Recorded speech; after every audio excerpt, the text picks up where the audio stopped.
नमस्कार दोस्तों। जिनके आवाज में जीने की आशा है, जिनके सुर में खुशियों की आशा है, जिनकी आवाज सिर्फ रूह को छूकर नहीं रह जाती, जिनकी आवाज जिस्म का रूप लेकर अपने वजूद के होने का एहसास दिलाती है, आवाज की वो जादूगर, वही आशा आज हमारे साथ है। The one and only, the legend Asha Bhosle. नमस्कार आशा जी। नमस्कार। आशा फॉर एवर। आशा जी, आज तक पर आप आई हैं, बहुत बहुत शुक्रिया। शुरुआत में मैं ये पूछने वाला हूं कि आप 90 साल की हो रही हैं और आप कॉन्सर्ट करने जा रही हैं, वो भी 2-2.5 घंटों की कॉन्सर्ट। ये कहां से ये एनर्जी कहां आती है? ये क्या है जादू आशा जी में कि आप 90 साल की उम्र में भी कॉन्सर्ट कर रही हैं? मुझे नहीं मालूम कि ये मैं ला रही हूँ कि आ रही है वहाँ से एनर्जी, पता नहीं।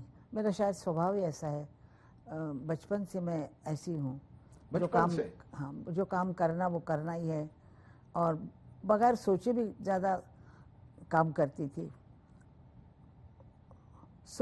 ज़्यादा सोचता है इंसान तो वो आगे नहीं जाता है, वो सोच भी पड़ा रहता है।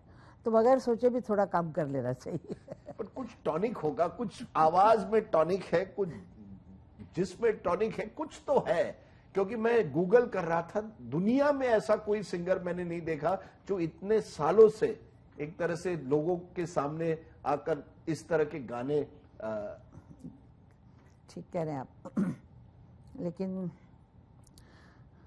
कहाँ से शुरुआत करूँ मैं समझ नहीं आ रही, क्योंकि इतना लंबा लाइफ देखा है मैंने और इतने लोग देखे हैं, इतने लोगों से मिली हूँ।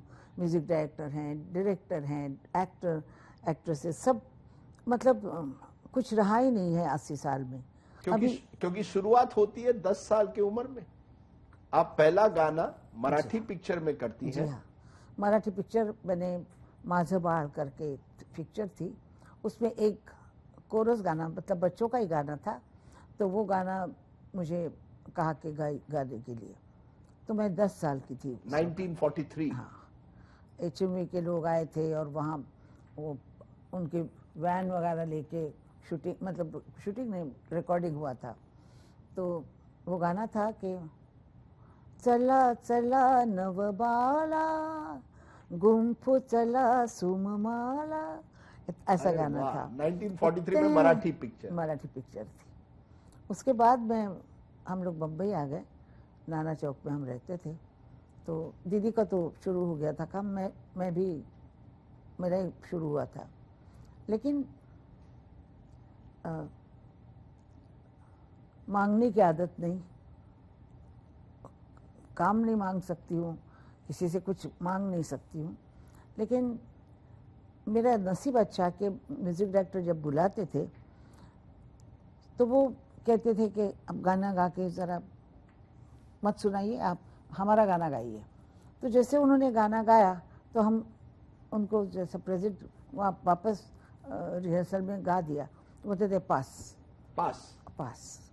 तो ऐसे ही मेरा लाइफ का ऐसा हुआ है। क्योंकि 1946 में पहला हिंदी गाना होता है, याद है वो गाना? 46 में नहीं, 45 में हुआ है, लेकिन वो रिलीज हुआ है 1 साल बाद। हाँ, रिलीज ऐसे होते थे, 1 साल के बाद पिक्चर आती थी। कौन सा वो गाना था? गीता दी और मैं थे। हाँ। सावन आया सावन आया सावन आया सावन आया सावन आया रे, मेरी लाइन थी, भैया ला दे मोहे सोना चांदी, ऐसा था। अरे वाह, गीता दत्त के साथ 1945-46 में कोरस भी था। हाँ। पर मुझे जो आश्चर्य लगता है कि 47 में एक कहानी है, ये सच है कि नहीं आप मुझे बताइए।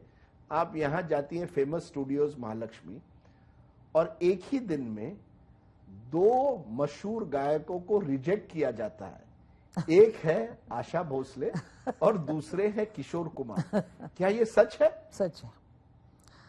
हम लोग खेमचंद जी का गाना था, अरमान अरमान भरे तेरे लगन ना ना ना ना ना हो सजन तेरे लिए है, ऐसा गाना था। तो हम गाना गाने के लिए वैसे जैसे स्टूडियो आजकल हुए हैं, एयर कंडीशन और पॉश सब मशीनें वगैरह, उस वक्त 2 ट्रैक मशीन थे, 2 ट्रैक में हम लोग गाते थे। एक ट्रैक म्यूजिशियंस के लिए, एक ट्रैक सिंगर्स के लिए, और एक ही माइक होता था और उस पर इधर उधर हम खड़े होकर गाते थे।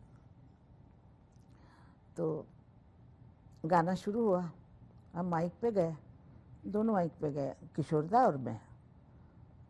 तो रिकॉर्डिस्ट थे रॉबिन चटर्जी, बंगाली इंसान थे। तो उन्होंने आके कहा कि बेटा चलबे ना, की मायरी आवाज़ भालो लागे ना।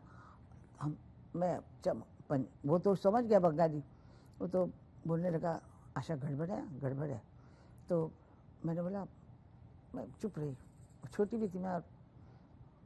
तो गुरुजी को उन्होंने कहा खेमचंद जी से कि आप दूसरे सिंगर लाओ, ये तो आवाज़ एक लायक ही नहीं है गाने की। अच्छा। तो मैंने सुना तो गुरुजी ने कहा हाँ कल करते हैं गाना वगैरह वगैरह। तो हम लोग दोनों निकल गए, पैदल चलते चलते महालक्ष्मी स्टेशन पहुँचे। महालक्ष्मी स्टेशन में जाके रात के 2 बजे थे, क्योंकि 8 बजे शुरू होता था तो देर लग गई थी। 8 बजे जाके हम बकड़े पे बैठ गए दोनों। बोला आशा की हो बेरे, बोला क्या होगा अभी। गुस्से में थे, दुख भी था उनको।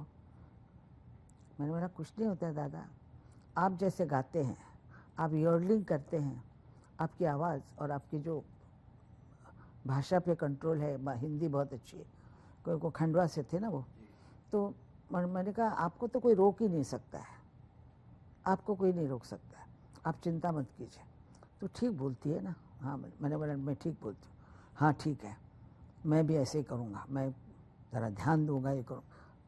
हम दोनों भूखे थे, हमने बटाटा वड़ा मंगाया और एक छोटी सी चाय, उस वक्त कट, आधा कट बोलते थे, वो चाय हमने पी। गिरी भी हमारे ऊपर कुछ चाय वाय, फिर अपने अपने घर गए। थोड़े सालों बाद जब किशोर का हीरो बना किशोर, मैं थोड़ा बहुत, मेरा भी नाम हो गया था, तो हमारा गाना उसी रिकॉर्डिस्ट के पास, लेकिन स्टूडियो दूसरा था, फिल्म सेंटर, वहाँ वो रिकॉर्डिस्ट थे। दादा आए और कहा, मैंने बहुत देखा, मैंने कहा दादा वो रविंद्र बैठे हुए हैं। हाँ कि विलन बैठा हुआ है विलन बैठा हुआ है। मैंने बोला दादा छोड़ दीजिए, मैं बोलता हूँ, मैं बोलूँगा कि तुमने हमको निकाल दिया था, तो निकाला था तुमने। मैंने कहा दादा वक्त होता है, वो वक्त हमारा अच्छा नहीं था, अभी अच्छा है, तो क्यों बोलने का किसी को। तू बहुत बोलती है, तू मत बोला कर इतना, मैं तो बोलूँगा। तो बंगाली में जाके उसने उसको कुछ झाड़ दिया। बंगाली में दोनों ने के देखे चुकी आमी की ऐसे बोल के, मैं कौन हूँ ऐसे करके। मैंने बोला दादा चुप रही है। वो भी बेचारे बूढ़े आदमी थे, उनकी भी उनका समझ थी वैसे। तो मैंने शांत करा दिया दादा को, फिर हम लोगों को गाना हुआ। ये लाइफ की कहानी है कि किशोर दा और आशा ताई को 1947 में एक म्यूजिक रिकॉर्डिस्ट ने रिजेक्ट किया था, और वही नंबर 1 जोड़ी बन जाती है एक तरह से हिंदी फिल्म इंडस्ट्री की। मैं जब आपके और किशोर दा के गाने सुनता हूं, क्या बताएं आशा दी, क्या एक मैजिक था। मैं कुछ गाने आपके सामने रखता हूं, फिर आप मुझे बताइए एक फेवरेट कौन सा है। एक मेरे सामने, अरे यार मेरी तुम भी हो अजब अरे यार मेरे तुम भी हो गजब, घूंघट तो जरा ओढ़ो। That's right. ये गाना हुआ करता था 1965 में, तीन देविया का। उसके पहले भी एक गाना था, हाल कैसा है जनाब का, वो तो उन्हीं का गाना था, म्यूजिक उन्हीं का, मतलब।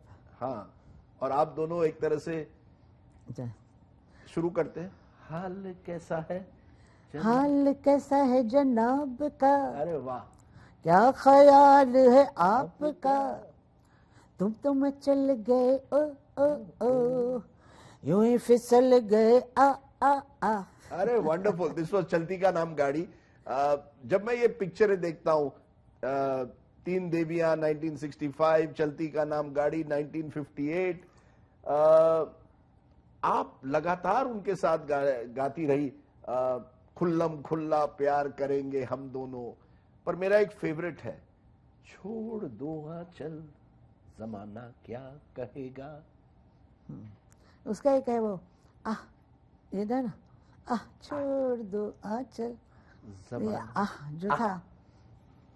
तो बर्मन साहब ने मुझे बोला कि मेरे को आह करना है। हाँ। तो हमने ऐसे ऐसे मतलब कुछ एक्सप्रेशन नहीं था। तो मेरे को एस डी बर्मन मतलब बड़े थे, बोले तुम सोचो भोसले तुम्हारा पल्लू पकड़ेगा तो क्या करेगा। तब मुझे हंसी आ गई। ऐसा तो रोमांटिक ऐसा कुछ होता ही नहीं है जिस जीवन में, काम ही करते हम लोग। तो वैसा बोले, आह छोड़ दो आंचल जमाना क्या कहेगा। अरे वाह। ओ साथी चल, वो साथे चल, मुझे लेके साथ चल तू, यूं ही दिन रात चल तू, डा डा डा डा डा डा डा डा डा डा डा डा डा डा डा डा। क्योंकि ये जितने भी गाने थे हिट हो गए। ये तो 1970s में सीता और गीता का गाना है। क्या था वो जादू, उनकी यॉडलिंग, आपकी आवाज, एक परफेक्ट मिक्सचर आ गया कहीं, एक परफेक्ट। उनके साथ गाने में आपको मुझे लगता है खुशी नजर आती थी। हाँ, उनके साथ जब गाना होता था तो ऐसा लगता था कि चलो बहुत अच्छा त्योहार है आज, हंसी मजाक है, कोई सीरियसनेस कुछ नहीं है, और बहुत हंसाते थे और बहुत अच्छे आदमी थे, बहुत अच्छे आदमी थे। मेरे को तो मैंने उनको मिली हूँ बहुत 45-46 से मिली हूँ पहली बार। तब से वो मेरे को छोटी बहन जैसा ही वो करते थे। वो जब मिलते थे, आशा मैं जानी तुम्हारी मन की भाषा, ऐसे अरे बोलते थे। वाह। हाँ, मैंने जानी तुम्हारी मन की भाषा, ऐसे करके शुरू हो जाते थे। तो बहुत हंसी मजाक से पूरा गाना ऐसे निकल जाता था, और कभी बहुत हंसाते थे। अच्छा। तो मैं दादा आवाज़ खराब हो रहा है हंस हंस के, मैं गा नहीं पा रही हूँ।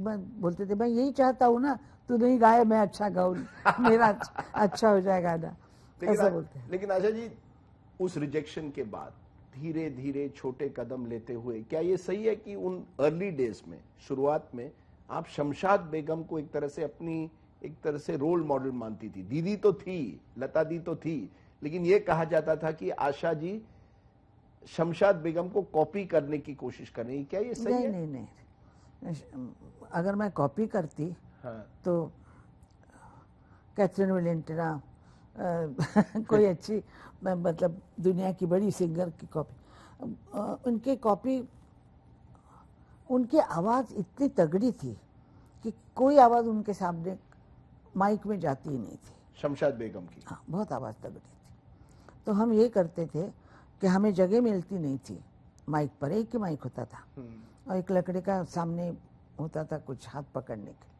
तो हमको कोशिश करके गाना पड़ता था, क्योंकि सब पुरानी औरतें, तो जगह ही नहीं मिलती थी।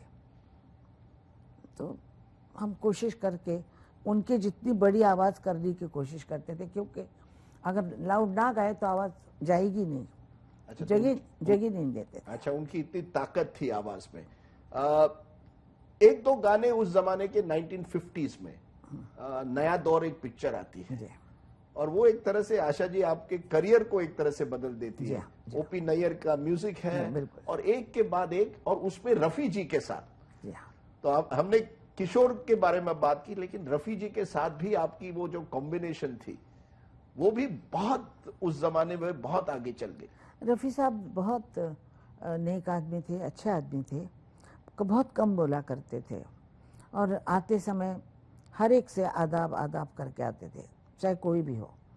तो लेकिन ऐसे मजाक करना, या मजाक नहीं, किसी और का मजाक नहीं, कोई क्या बोलते कॉमेडी, ये तो कॉमेडियन थे तो कॉमेडी कोई छूती नहीं थी, तो हम लोग चुपचाप बैठे रहते थे, ज़्यादा बात नहीं करते थे, बहुत नहीं बात होती थी। यानी किशोर दा के साथ कॉमेडी और रफी साहब के साथ बहुत सीरियस।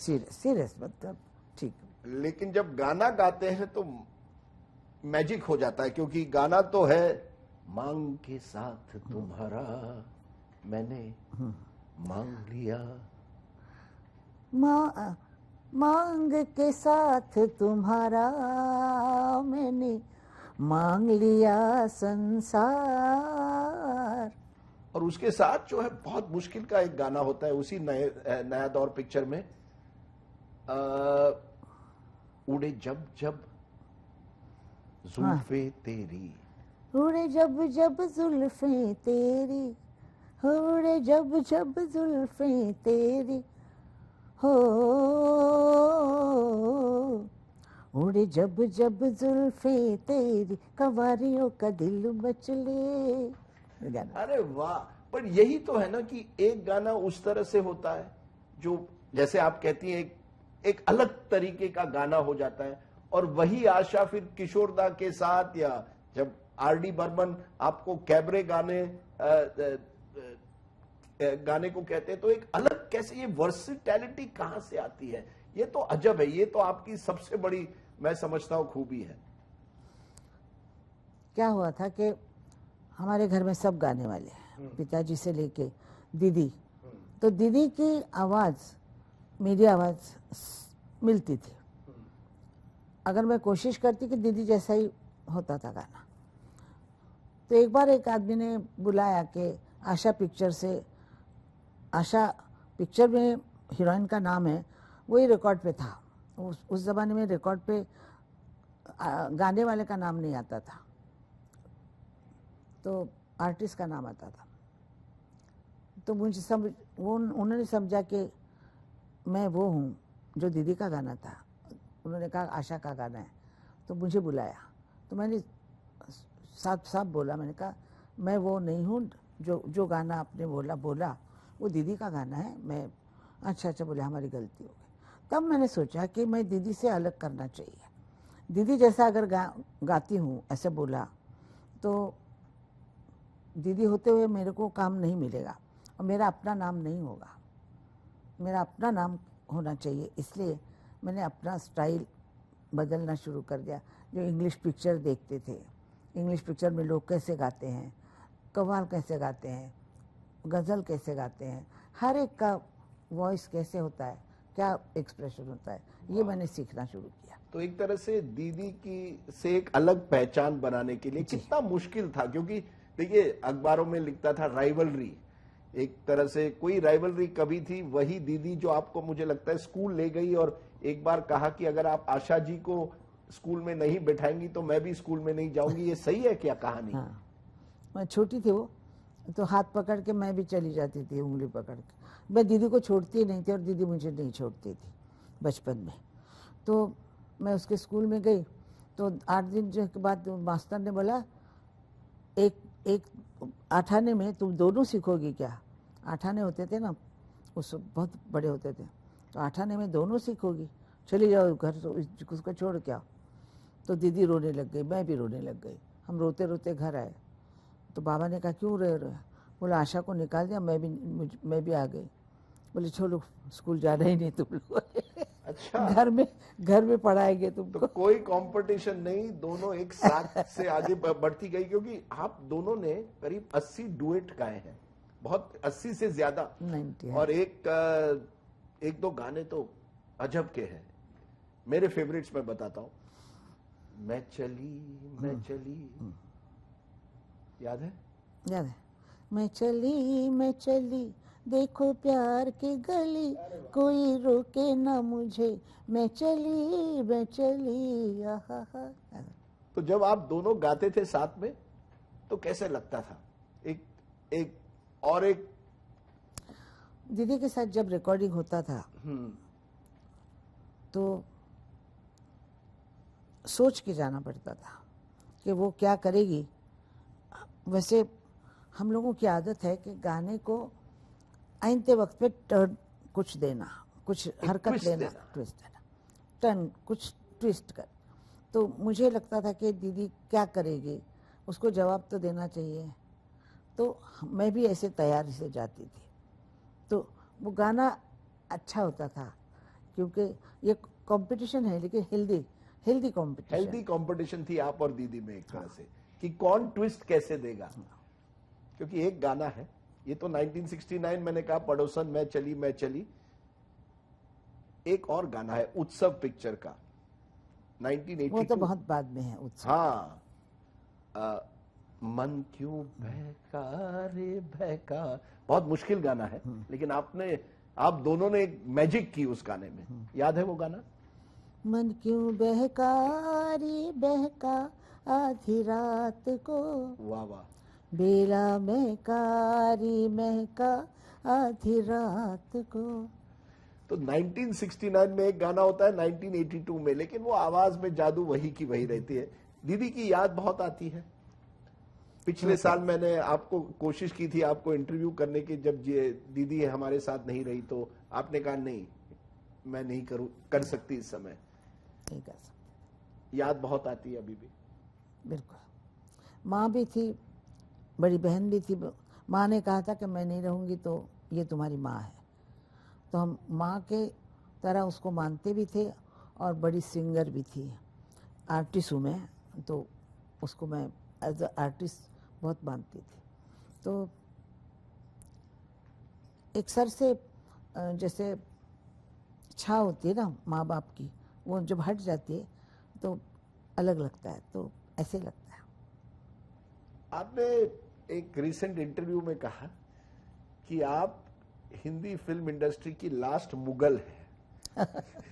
इस पे लोग कह रहे हैं, क्या आशा ताई क्या कहना चाहती है, क्या कहना चाहती थी आप? मैं ये कहना चाहती थी कि मैंने 80 साल फिल्म लाइन में निकाले हैं, फिल्म इंडस्ट्री में। उसमें इतने director, producer, singer, actor, actresses, मतलब जो मैंने सबको देखा है। सब आए भी, सब मेरे सामने गए भी। कोई नए सिंगर आते थे, मुंह देखते थे, फिर वापस वो चले जाते थे। उसी मतलब 2-4 साल में ऐसे ऐसे कितने सिंगर आए, कितने म्यूजिक डायरेक्टर आए, कितने राइटर आए, अच्छे अच्छे राइटर, जो मैं सबको जानती थी, मैं जानती हूँ अभी भी। तो उनको सबको जानने वाला अभी कोई नहीं है। अभी आपने किशोर को नहीं देखा। मैंने नहीं देखा किशोर दा को, मेरी बड़ी रिग्रेट है कि मैं उनको इंटरव्यू नहीं कर पाया। ऐसे बहुत लोग हैं जिन्होंने आर.डी. बर्मन को नहीं देखा, नौशाद साहब को नहीं देखा, मदन मोहन जी को नहीं देखा, किसी ने तो दीदी को भी नहीं देखा, बाहर गांव में है कुछ है करके। तो उन सब लोगों को मैं मतलब, अब देखिए किस आदमी ने महात्मा गांधी जी को देखा है, उनका भाषण सुना है। आपने सुना था शिवाजी पार्क में? जी, मैं शिवाजी पार्क में 1944। मैं कोल्हापुर से हम लोग बॉम्बे आए, मुंबई आए, और एक बंगले में थे, वहाँ रहते थे। वहाँ से मैं उतर के ये क्या बोलते हैं उसको, शिवाजी पार्क में चली गई। और इतनी भीड़ थी, पूरा शिवाजी पार्क भरा हुआ था, और मैं चलती गई। मैं तो वैसे हूँ पागल, तो नहीं चली गई मैं। हाँ। तो मैंने देखा नेहरू बैठे हुए हैं, महात्मा गांधी हैं, पटेल है, सरोजिनी नायडू हैं, राम प्रकाश लोहिया हैं, सारे उस वक़्त के जो बड़े नेता थे। शिवाजी पार्क में वो बड़ा चौरक लगा हुआ था, थिएटर मतलब, और उस पर बैठ के वो गद्दी डाल के सब बैठे हुए थे। तो मैं देख रही थी, महात्मा गांधी बोल रहे थे, पटेल बोल रहे थे, नेहरू बोल रहे थे। मुझे तो हिंदी इतनी समझ नहीं आ रही थी, लेकिन मैं देख रही थी कि यही महात्मा गांधी हैं जिसको सब लोग ये करते हैं, बोलते हैं कि उन्होंने क्या क्या किया है, और अंग्रेज़ों को भगाने के लिए वो ये। उस वक़्त हम इतना नहीं जानते थे, तो मैंने देखा है उनको। तो कितने आदमी हैं उन्होंने देखा है उनको। इसीलिए लास्ट मुगल है। उन्होंने महात्मा गांधी को भी सुना है और हर म्यूजिक डायरेक्टर के साथ काम किया है, लेकिन एक म्यूजिक डायरेक्टर स्पेशल है। आपके और पंचम दा आर.डी. बर्मन के हिट जोड़ी के बारे में बात करते हैं। जोड़ी नंबर 1 एक तरह से ऑन स्क्रीन ऑफ स्क्रीन। क्या था जादू इस स्पेशल रिलेशनशिप में? म्यूजिक म्यूजिक म्यूजिक मैं ऐसे बोलती रहती हूँ कि पैसे के लिए गाते हैं फलाना ढिमका। असल में म्यूजिक जैसे हम सांस लेते हैं ना, इसके बगैर अगर मर जाता इंसान तो मुझे ऐसा लगता है कि मैं गाऊंगी नहीं तो मैं मर जाऊंगी। तो गाना, संगीत सुनना और गाना, खुद गाना, ये मेरा पैशन है, मेरा जीवन है मेरा। तो पंचम का ऐसा था कि वो पागल म्यूजिक डायरेक्टर था, पागल। उसको हीरा मालूम नहीं है, पत्थर है ये। हाँ, एक रिकॉर्ड है तो उसकी कीमत ज़्यादा है, रिकॉर्ड की कीमत ज़्यादा है, ये पत्थर है, ऐसा। तो ऐसे उसका इससे सोच थी। वो रहता भी ऐसे ही था, बिल्कुल सिंपल रहता था। कुछ एक झब्बा पहनना, एक पैंट पहन ली और जूते, चप्पल, बूट पहना ही नहीं उसने, जो चप्पल पहनता था। लेकिन म्यूज़िक जो था उसका, म्यूज़िक के साथ उसके लाइफ में और चीज़ कोई मायने नहीं रखती थी। आगे 50 साल आगे का गाना वो बनाता था। मेरी भी ऐसी आदत थी कि मुझे नया नया चाहिए, कुछ गाने के लिए नया चाहिए, क्योंकि आवाज़ है तो एक ही डम बडम वैसे गाने चलते थे ना, डग्गे के तबले पे धक्का धक्का, वो गाने मेरे को वो लगता था। मैं इंग्लिश पिक्चर देखने के पहले बचपन में इंग्लिश पिक्चरें देखती थी, जो कोल्हापुर में थे उस वक्त म्यूज़िकल पिक्चरें बहुत आती थी। तो वो मेरे ऊपर वो था कि ये क्या है, ये म्यूज़िक क्या है। हमारा म्यूज़िक क्लासिकल है, हमारा म्यूज़िक, फिल्म का म्यूज़िक बहुत स्लो था तभी म्यूज़िक। तो मुझे लगता था ये कुछ गड़बड़ है। लेकिन पंचम के साथ वो मेरा पूरा हो गया, उसने ट्रांसफॉर्म कर दिया, हाँ, एक तरह से। ट्रांसफॉर्म कर दिया। और वो जो पागलपन जो गले में हमारे था, गला जितना चलता था उसका सारा उपयोग उसने कर लिया। क्योंकि आपने जो उनके साथ गाने गाए हैं वो तो एक अलग लेवल के हैं। तीसरी मंजिल से शुरू करते हैं। 1966 में हर गाना हिट होता है, आजा आजा मैं हूं प्यार तेरा, है ना। वो एक तरह से प्यार शुरू हो गया आप दोनों के बीच में। वो गाना याद है? यहाँ से नहीं प्यार शुरू हुआ, बहुत लेट हुआ। अच्छा, प्यार लेट हुआ, पहले गाने हुए। गाने हुए। वो याद है वो गाना? आजा आजा मैं हूँ प्यार तेरा, अल्लाह अल्लाह इनकार तेरा, ओ आजा आजा आजा आजा। अच्छा, वो करने में जो मुश्किलात जिस तरह से हो रही थी वो एक तरफ है, ये जो नई तरीके के गाने थे, क्योंकि कैबरे भी आ गया। कारवा पिक्चर निकलती है 1970-71 में, पिया तू अब तो आजा, उसमें भी। मुझे एक बात बताइए, आप कैबरे बोलते हैं, हाँ, आजकल का हर गाना कैबरे होता है, बिल्कुल हर गाना कैबरे होता है। तो कैबरे क्यों कहना है? तो किस तरह से आप वो गाना देखते हैं? Dance song, dance song Helen पर उसमें एक जादू था। जादू था। क्या था उस गाने में? क्योंकि अभी तक भी मैं किसी शादी में जाता हूं, पार्टी में जाता हूं, वो गाना चल ही जाता है, पिया तो पिया तो अब तो आजा, बस इतना ही। क्योंकि उसमें जो अलग अलग जो लेवल्स हैं वो उस गाने की खासियत है एक तरह से। और मोनिका ओ माय डार्लिंग तो आर.डी. भी उसमें आ जाते हैं कहीं ना कहीं। ये जोड़ी जो आप कहते हैं शुरू होती है उस तरह के गाने के, एक तरह से जैसे आपने कहा एक नई वेस्टर्न म्यूजिक आ जाती है, एक वेस्टर्नाइजेशन ऑफ म्यूजिक आ जाती है। लेकिन वही आर.डी. बर्मन के साथ आप गुलजार साहब की जो लिरिक्स है, तीनों का जो एक ताकत है, वो इजाजत जैसे फिल्म में आ जाती है 1987 में, जिसके लिए आपको नेशनल अवार्ड भी मिलता है। मेरा कुछ सामान तुम्हारे पास पड़ा है। तो देखिए, रेंज देखिए, ये रेंज कहाँ से आती है? वही वेस्टर्न म्यूजिक से? उनके वो भी गाने बहुत अच्छे थे, मर जाएगी तर जाएगी डोलियां चढ़ जाएगी, हाँ दुल्हनियां मर जाएगी। हाँ, लेकिन वो जो गाने ऐसे गाने बहुत सुंदर थे उसके, लेकिन चले पिया तू जैसे गाने।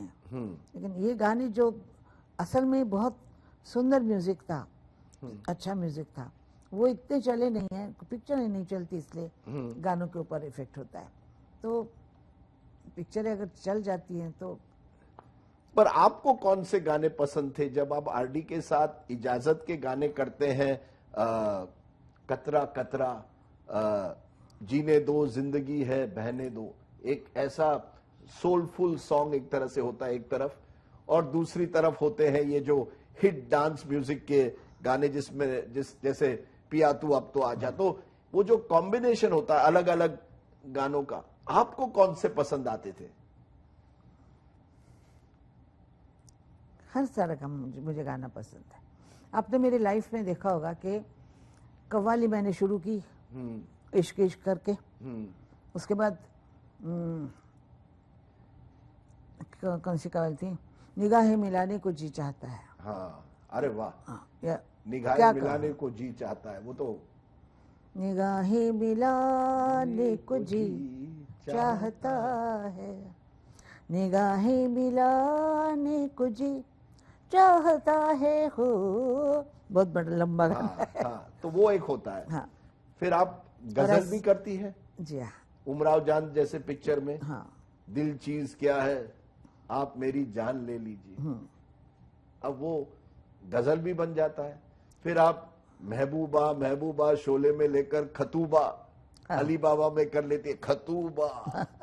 तो ये जो रेंज आ रहा है, ये आपने कॉन्शियसली एक्सपेरिमेंट करने की कोशिश की कि अब मुझे गजल भी गाने हैं, कव्वाली भी गानी है? और एक गाना फोक सॉन्ग था जो मेरे एक दोस्त कहते हैं राहुल श्रीवास्तव, ये आशा जी से जरूर कहिए, उनके लिए फेवरेट है, तीसरी कसम का एक गाना है, पान खाए सैया।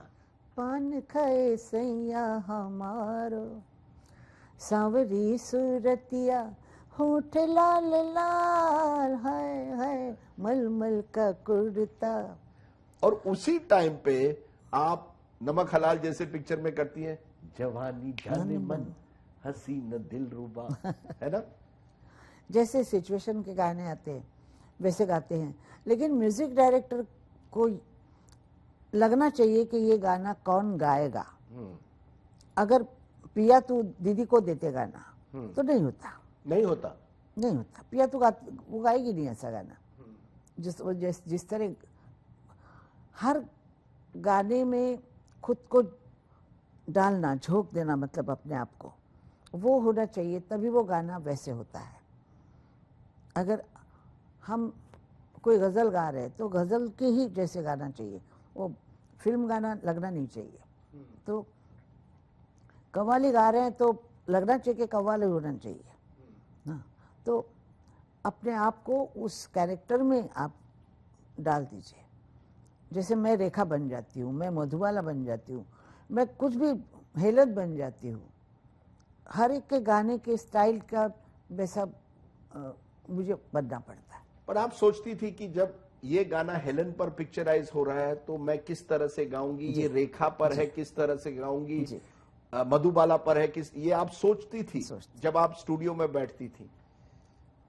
जी। पर रियाज भी बहुत हुआ होगा। मैंने सुना है कि जब शुरुआत में आप सुबह 5 बजे रोज उठकर रियाज शुरू करती थी, क्या उसके पहले भी 5 बजे रोज 5 सुबह? बजे। क्योंकि आजकल के आर्टिस्ट को ये सोचना चाहिए कि जो मेहनत लगी है, जो एक लगन है, मेहनत तो हर मतलब आर्ट में मेहनत होती है। कोई सतार बजाते, कोई सरोद बजाते, 8-8 घंटे रियाज करते, तभी जाके वो उस्ताद कहलाते हैं। वैसे ही गाने वाले के लिए रियाज करना बहुत ज़रूरी है, और रियाज ना करे तो आवाज़, जैसे हमारा शरीर ढल जाता है वैसे हमारी नसें ढल जाती हैं। तो उसको ताकतवर बनाने के लिए आप क्या करते हैं? वर्जिश करते हैं। कहाँ जाते हैं? वो जिम में जाते हैं। तो आवाज़ के लिए क्या करना चाहिए? अपना वोकल कॉर्ड इतना छोटा सा है, इतना सा है, तो उसको तैयार रखने के लिए रियाज करना चाहिए गाने का।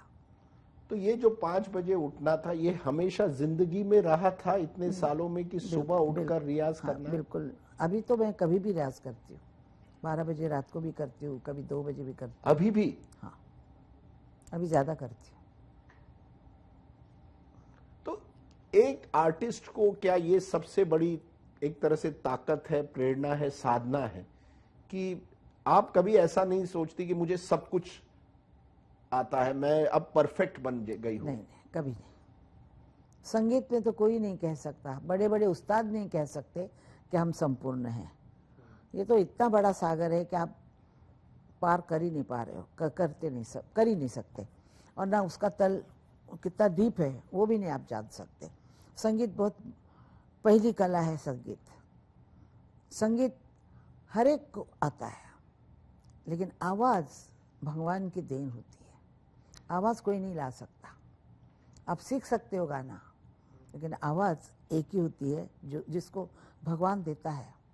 लय सीख सकते हैं आप, डांस सीख सकते हैं, आवाज़ नहीं सीख सकते। एक्सप्रेशन आप अपने डाल सकते हैं, और इम्प्रोवाइज गाना करना बड़ी चीज़ होती है, तो वो दिमाग भी होना चाहिए। इसमें म्यूजिक डायरेक्टर का कितना श्रेय आप देते हैं? म्यूजिक डायरेक्टर और गीतकार, लिरिसिस्ट का? क्योंकि जैसे हमने अभी बात की इजाजत फिल्म की, गुलजार साहब के जो बोल हैं उस फिल्म में,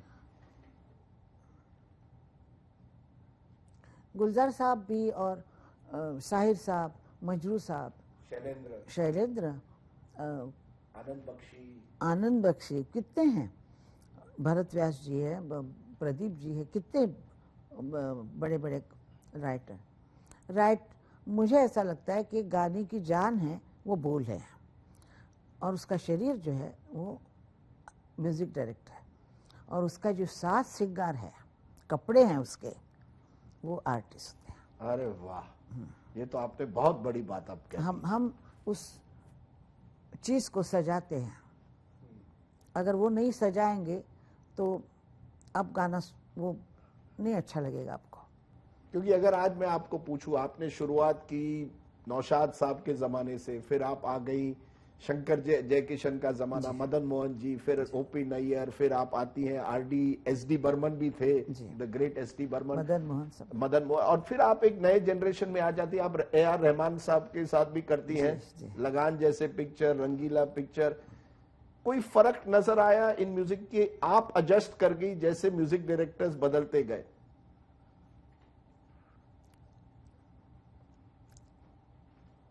पहले तो हमें बोलने का कोई मतलब ही नहीं था, बहुत छोटे थे हम लोग, मतलब उम्र से भी छोटे थे और नए नए थे, तब तो जैसे म्यूजिक डायरेक्टर बोले वैसे। लेकिन उसके बाद हमें समझ आई कि हमको और सजाना है गाने को, बिंदी लगानी है, कान में डालने है, हाथ में डालना है, कपड़े पहनाने, सब चीज़ हमें करनी है। ये जब समझ आया तब हमको, इसलिए लोग बोलते थे कि आशा जी आप ये गाना देख लीजिए हमारा है, लेकिन आप अपने स्टाइल से कर लीजिए। इसका मतलब क्या होता है? आप अपने स्टाइल से कर लीजिए गाने को। तो ये होता है कि हम उसमें बहुत कुछ अपना करते थे, एक्सप्रेशन डालना, हंसना, कभी बात करना, कभी कुछ। अभी हेलन का गाना है वो आपने शादी भी नहीं की, आपने प्यार भी नहीं किया अभी हंसना, ये करना, ये सब सजाना है गाने को। ये आपकी एक तरह से ये आप खुद करती थी? हाँ, हमको बताया जाता था कि कुछ नया, कुछ नया करो, कुछ। म्यूजिक डायरेक्टर भी साथ देते थे कि हाँ ये टाइम है, ये टाइम है, 4 बार है, 2 बार है, ऐसे करके। क्योंकि रहमान साहब में भी वो वही कला एक तरह से मैं देखता हूँ जो आरडी में थी, कि एक वेस्टर्नाइज म्यूजिक भी कर सकते हैं, but can also do bhajans, can do different types of music. एक गाना है उनका, लगान का, राधा कैसे न जली, और वो भी 2001 में, यानी 43 में मराठी गाना जो शुरू होता है वो 2000, आप 21st सेंचुरी भी पहुंच जाती है। और इस सेंचुरी में ब्रेट ली के साथ भी रिकॉर्डिंग आप करती हैं, और नए वेस्टर्न म्यूजिशियंस के साथ। दत्त साहब के साथ भी गाना किया। दत्त साहब से के साथ भी गाना किया। तो दिस एक एक जर्नी होती है, एक प्रवास है जिंदगी का। मैं आपसे पूछना चाहता हूं, मेरे फेवरेट सब मैं बताऊंगा आपको, मेरे भी फेवरेट्स हैं, क्योंकि मैं 70 में आया, एक आपका एक गाना था पहले, दम मारो दम, जीनत अमान पर। फिर आता है एक गाना 73-74 में जो आज तक सब गाते हैं, उसे रीमिक्स किया गया है, लेकिन गाना तो वही है। चुरा लिया अच्छा। है तुमने, चुरा लिया है तुमने जो दिल को, नजर नहीं चुराना सनम। ये गाना सुन के मुझे जीनत अमान की याद भी आती है और आपकी याद आती है, यादों की बारात। लेकिन इसी गाने को आज के जमाने में रीमिक्स करके चलाया जाता है। आपको कोई प्रॉब्लम होता है, या आप कहते हैं अगर ये गाना रीमिक्स भी हो, कोई नए गायक भी गाए, कोई प्रॉब्लम नहीं? ज़माना बदल रहा है, फास्ट बदल रहा है और बदलेगा, आप रोक नहीं सकते हो। और क्या है कि अगर क्षमता होती म्यूज़िक डायरेक्टर में या गाने वालों में या सब में कि नया कुछ और लाएं, वो क्षमता नहीं है, इसीलिए वो वही म्यूज़िक को दोबारा ले रहे हैं, उसी म्यूज़िक को ले रहे हैं। क्योंकि अब झुमका गिरा रे आज कितना चल रहा है, नई पिक्चर में आया है झुमका गिरा रे, कितना पुराना गाना है, मेरा साया कब ने। मैंने सुना झुमका गिरा रे पर इंदिरा गांधी आपको मिली थी और आपको कहा था बरेली जरूर जाइए, जरूर, है ना? ये सही है ना? बरेली में आइए, आपका झुमका ले जाइए। झुमका गिरा रे, झुमका गिरा रे बरेली के बाजार में झुमका। पर ये जो एक तरह से ये गाने जो है ये अनमोल कैसे हुए? कुछ गाने ऐसे होते हैं जो 60s में, ये 60s का गाना है, 50 साल बाद भी वो एवरग्रीन गाना कैसे बनाते? इसमें आप किसको श्रेय देंगी जब गाना एवरग्रीन बनता है कि 50 साल बाद भी लोग उस गाने पर डांस करना चाहते हैं? बोल भी है, म्यूजिक भी है और आवाज भी है, तीनों का हाथ है हर गाने में। इतना ही नहीं, आर्टिस्ट का भी है, फोटोग्राफर अगर अच्छा नहीं हो तो पिक्चर अच्छी नहीं होती है। हर एक मिल के एक पिक्चर बनती है, हर एक का साथ होना चाहिए, तब जाके अच्छी चीज बनती है। मैं इसलिए पूछ रहा हूं क्योंकि आज के जमाने में ये कहा जाता है कि वो जो गाने बनते हैं वो कुछ ही दिनों तक चलते हैं, वो लोग उन गानों को लोग याद नहीं करते, और पुराने गाने 60s 70s के दशक के खास करके लोग याद करते हैं। क्या आपको लगता है ये सही है कि कुछ ना कुछ बदल गया है? क्या ये जमाना बदल गया जहां सब कुछ इंस्टाग्राम पे होता है, फेसबुक पर होता है, इसलिए लोग याद नहीं कर पाते? जो पुराने गाने थे क्या उनमें ज्यादा मेहनत हुआ करती थी या केवल जमाना बदल गया है? नहीं, मेहनत होती थी, ज्यादा मेहनत। गाने लिखने बैठते थे म्यूजिक डायरेक्टर के साथ, म्यूजिक डायरेक्टर बोलता था नहीं ये वर्ड नहीं चाहिए मुझे, ये चाहिए। बड़े बड़े मतलब राइटर के साथ म्यूजिक डायरेक्टर लड़ जाते थे कि नहीं हमें ऐसा नहीं, ऐसा चाहिए। तो उनकी भी मेहनत थी, उनकी भी मेहनत थी। और जो बोल आते थे, अब देखिए, जाइए आप कहाँ जाएंगे, ये नज़र लौट के फिर आएगी, दूर तक आपके पीछे मेरी आवाज़ चली जाएगी। तो ये लिखा कितना अच्छा है, बनाया कितना अच्छा है, मैंने गाया तो अच्छा है ही। तो ऐसे गाने लिखते थे। रोक लेगी, हाँ, जब उठोगे मेरी बेताब निगाहों की तरह, रोक लेगी डाली मेरी बाहों की तरह। क्या कितना सिंपल है और कितना अच्छा है। एक और ऐसा गाना है रफी साहब के साथ आपने गाया था कश्मीर की कली में, और मैं वो बोल सुनकर ही दीवाना हुआ बादल। दीवाना हुआ बादल, याद है वो? दीवाना हुआ बादल। अब वो बोल जो है दीवाना हुआ बादल, उस बोल में ही मैजिक आ जाती है। गाने लिखे जाते थे अच्छे, और क्या होता था कि लोगों की भावना के साथ वो गाने मिल जाते थे। कोई दुखी है तो मेरा गाना सुन लिया, कोई बहुत खुश है, बहुत किसका कुछ गड़बड़ है, तो सैड सॉन्ग सुनते थे, तो वो उनके दिमाग में बैठ जाते थे सारे गाने। आखिर में मैं पर्सनल पूछूंगा, जी आपने शादी की 16 साल की उम्र में, जी। आपने फिर शादी की आरडी सर के साथ, पंचमदा के साथ 1980 में। You have always lived life on your own terms. ये कहा जाता है आशा जी ने जिंदगी अपने तरीके से जी है। क्या मैं ये सही है कि आपने एक तरह से सोसाइटी को देखकर जिंदगी नहीं ली, अपने जो आपको उस समय सही लगा आपने जिंदगी उस तरह से जी? क्या सही और क्या गलत? कोई औरत अपना घर नहीं छोड़ना चाहती, चाहती है छोड़ना। मेरी मतलब जो औरत घर चाहती है, बाल बच्चे चाहती है, अपना घर चाहती है, वो नहीं घर छोड़ सकती। पर आपने 16 साल की उम्र में घर मेरा घर छोड़ा, मैंने अपना घर बैठाया, शादी की मैंने। मेरे को अच्छी लाइफ चाहिए थी, शादी की लाइफ नहीं मिली, तो ठीक है, फिर हम मेहनत करते रहे, बच्चों को बड़ा करते रहे, बच्चों को बड़ा किया, शादियाँ की, भगवान की दया से सब ठीक हो गया। लेकिन असल में मैं क्या हूँ, आप आशा भोसले को देखते हैं, आशा पर्सन को नहीं देखते हैं। आशा पर्सन क्या है वो आपको किसी को पता नहीं है। वो क्या चाहती थी, उसको क्या मिला, और उसके क्या, उसके लाइफ में कैसी बात आई, क्या हुआ। बदनामी से डर के फिर शादी कर ली, मोहब्बत कर बैठे, बस गाना है ना वो, घबरा के मोहब्बत कर बैठे, शादी कर ली। बदनामी नहीं होनी चाहिए इसलिए शादी कर ली। तो क्या इंसान चाहता है और भगवान उसको क्या देता है, ये कभी कोई नहीं जानता है। आज मैं आपको बोलती हूँ कि मुझे सब बोलते हैं कि तुम ऐसे इतने 90 साल तक इतनी अच्छी तरह खड़ी कैसे हो।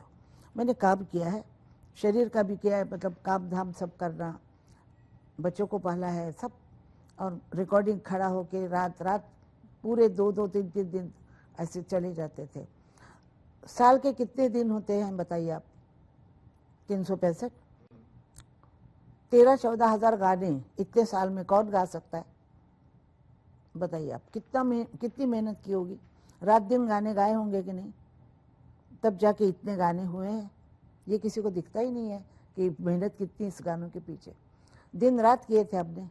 मैं दिन मतलब मुझे बच्चों को 2-2 दिन मिलना नहीं होता था, रिकॉर्डिंग में चले गए, आ ही नहीं रहा से।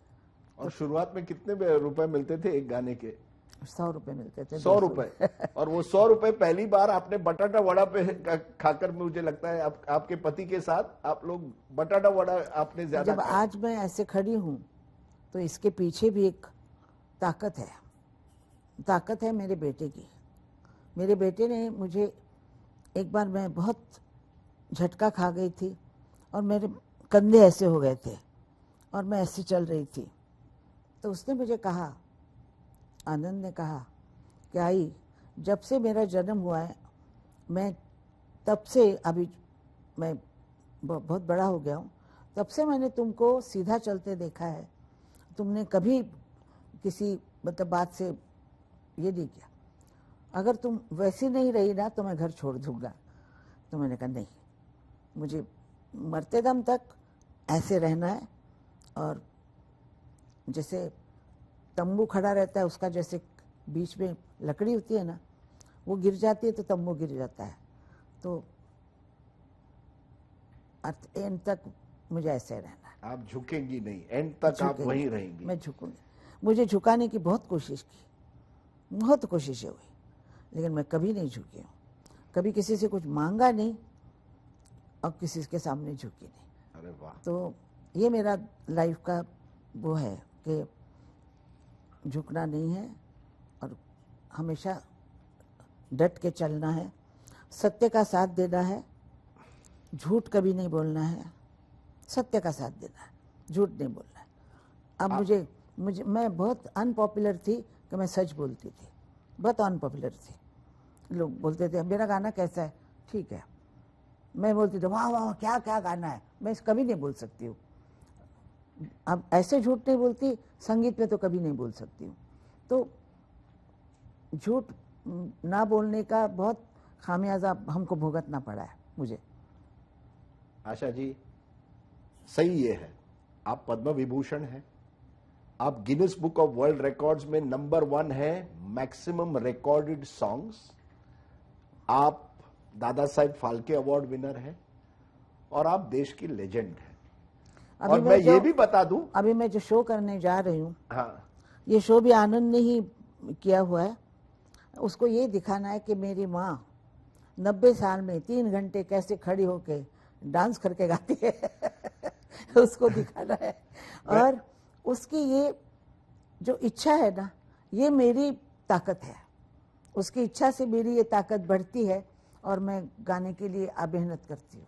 मैं ये भी कहूं कि आशा जी बहुत अच्छा प्रॉन करी बनाती हैं, मछली करी बहुत अच्छा बनाती है और बहुत अच्छी कुक है। लेकिन इसके साथ साथ कोई और ख्वाहिश, कोई और एम्बिशन, इतना सब कुछ मिल गया, कुछ और लाइफ में? जो सोचा नहीं था वो मिल गया है।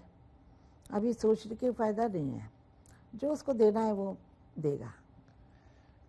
हमारा इंटरव्यू खत्म हो रहा है, लेकिन खत्म होते होते एक गाना है, वो मेरे कॉलर ट्यून के साथ जुड़ा हुआ है।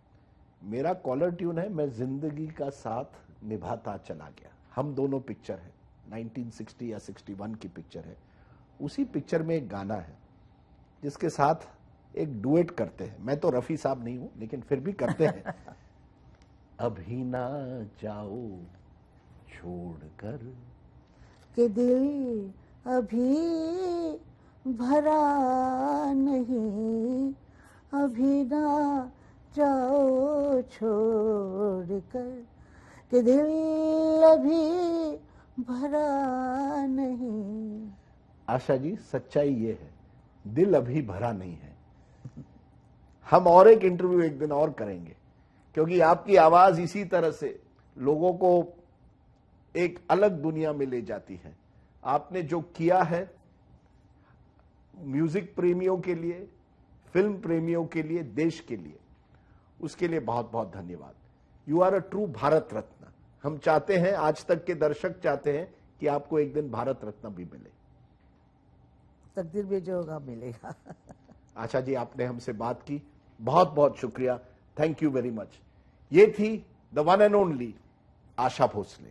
आप देखते रहिए आज तक। नमस्कार।